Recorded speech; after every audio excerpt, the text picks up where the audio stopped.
I really wasn't planning on watching Disney's live-action Snow White, but I wanted to know what all the fuss was about. We all heard of the controversy surrounding it, the many reshoots, the constant delays, and the actress just being completely insufferable and unlikable. There was a whole thing about if it's okay for little people to be in it or not, yet they had one voice a dwarf and... Alright, well, thanks Peter Dinklage. Just no one could shut up about it, which led to this movie projecting to fail from the start. So with all that nonsense, it finally came out and this movie was so average at best. And there's not much to spoil with this. If you know the tale, it's pretty much that, but a few changes. It's not horrible, but it's not good either. It's worse. It's just boring and forgettable. I honestly expected it to be worse than it was, given the climate around it. And was this at all true that these were supposed to be the 7 dwarves or helpers or whatever? Because they're still in the movie, but they're just thieves now. Did they really reshoot all of that? Man, I'd love to see the initial footage for this movie. So in the beginning, we get the audiobook of Snow White. There's a lot of exposition here, just to really speed things along. Now I get doing this, and we also realize it was because it was read the whole time, but speeding through Snow White's childhood and relationship with her parents, and especially the evil queen, it really did a disservice to the movie in my opinion. I had no feelings towards any of the characters, good or bad. They were all just what we are told they are. Snow White is a good, brave, amazing girl. Everyone she encounters loves her and immediately connects to her. So if you don't like her, you must be a problem. Hence the evil queen. As I've said, we all know the story of Snow White, but there was really no build-up or time to develop and understand these characters. Evil queen is evil because we say she is. She wants power, her vanity is what she cares about, and just that. Nothing else. She's just crazy. The only character that really grew and there was development was the DJ Qualsdorf, aka Dopey. Everyone else was the same as they were from the start. Snow White is a sweet, good-hearted girl who wants to take her father's kingdom back and find her father. To the sweet, good-hearted girl who wants to take her father's kingdom. And yeah, she falls in love in between, so that's nice. And if you wanted to point out that, hey, at the end, she stands up for herself and others against the queen, which we will get to, that ending was really something. If anything, I'd say she became less naive, but she was still the same girl. There was no developments with anyone, besides DJ Qualls. Not even the evil queen's outfits changed. I mean, you could never be Regina, but you could try. They really had her just swapping out some jewelry and wearing dresses that look the same. Just to remind you, she is the evil queen. She just sleeps in these outfits, I guess. This movie felt like there was a checklist. The crew was just checking boxes to get things moving along. It was an odd pacing. I felt like I was just watching unfinished, like snapshots or snippets of a story, and then it just continued to the next scene. Something just felt off with this movie.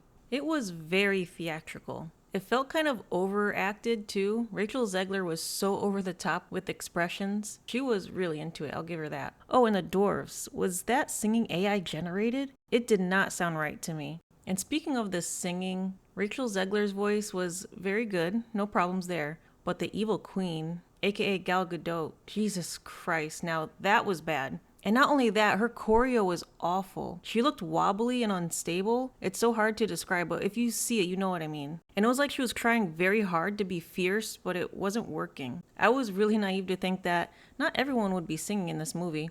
Just when you thought it was safe, a song breaks out. Gal Gadot gets up from her chair, and then all of a sudden she started singing, and I was taken aback by it. Especially, she has this really long-ass chair that she sits in. It was so insane.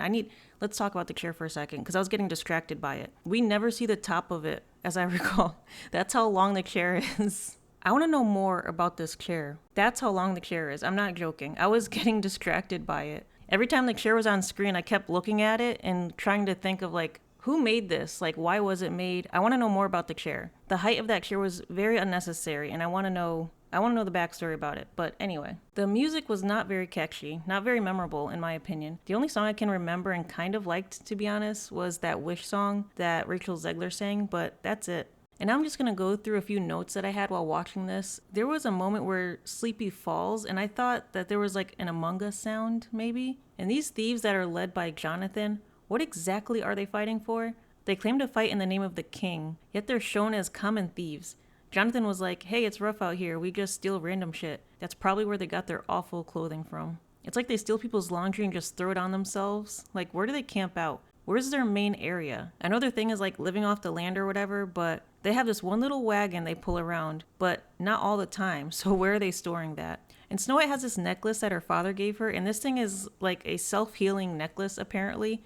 It just keeps reconnecting. The amount of times the necklace was ripped off someone's neck was getting comical at some point. Anytime the thing was touched, there was an 80% chance it was getting yanked off and then easily put back onto someone's neck. Then there was this one moment in the movie that I genuinely found amusing. Jonathan gets shot with an arrow and everyone is thinking the worst. Doc comes out basically implying he's dead, but when Jonathan comes out, everyone is happy and Doc is surprised, and he was like, oh, I thought I killed him. I thought that part was pretty funny.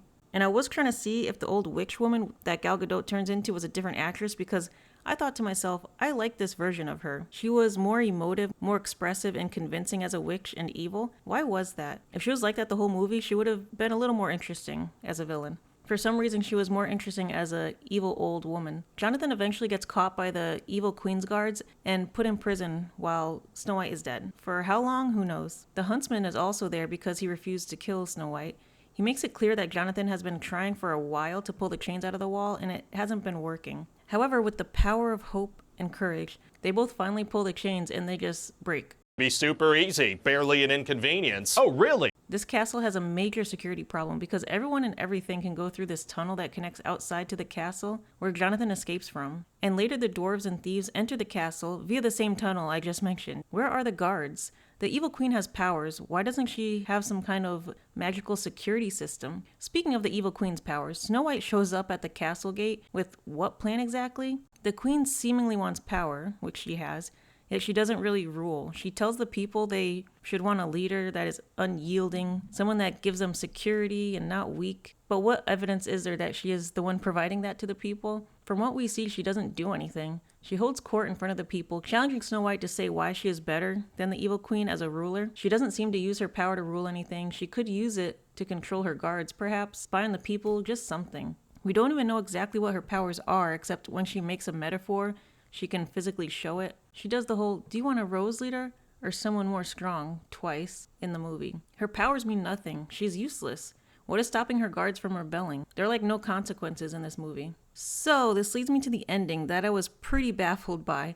The evil queen commands a guard to kill Snow White, but they can't. With the power of friendship, Snow White convinces all these guards to not do it. With all the atrocious things that these guards possibly had to do throughout the years, this is what convinced them to rebel. So Evil Queen just leaves out of embarrassment. And if you don't believe me, so this is kind of how the ending goes. So Snow White shows up, she has the village behind her, everyone's, and the Evil Queen comes out, and she's like, you've been looking for me, no, you've been looking for me. And Snow White's basically like, hey, you need to leave, like no one likes you, you suck, you gotta go, and I'm gonna take the kingdom.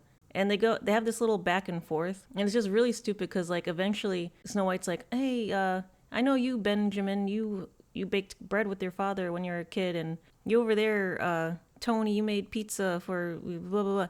And then they're like, yeah, you're right. You are a nice girl. So the evil queen just like huffs away and she's like, ugh, and she just leaves. So she's embarrassed. And then she goes in front of the mirror. Snow White shows up behind her and she's like, you lost. Just stop. You're done. And evil queen's like, no. And I forgot how the mirror breaks. I'm forgetting most of this movie, honestly. The mirror breaks and then it like turns the evil queen to ash and just consumes her. And then it goes back into a normal mirror and Snow White wins. That's how that ends. And that's it. They live happily ever after, I guess. And it looks like some midsummer type ceremony is about to begin. To end in which way, we may never know. I really cannot believe this budget was over $200 million. Just why? Well, honestly, I don't see why anyone would rage about this movie. It's just so nothing. It's so forgettable. I can't recall anything in it that was like very egregious other than Gal Gadot's singing. It was meh. That's my review. It's meh. I don't see anyone talking about it past the next week, honestly. Unless, of course, some news comes out about some behind-the-scenes crap or the actress, again, not shutting up about something. I don't know. I wouldn't recommend it, but if you're home doing some chores, you could put it on in the background or something. It's that kind of movie, if anything, which is probably the worst type of movie to be. Unmemorable.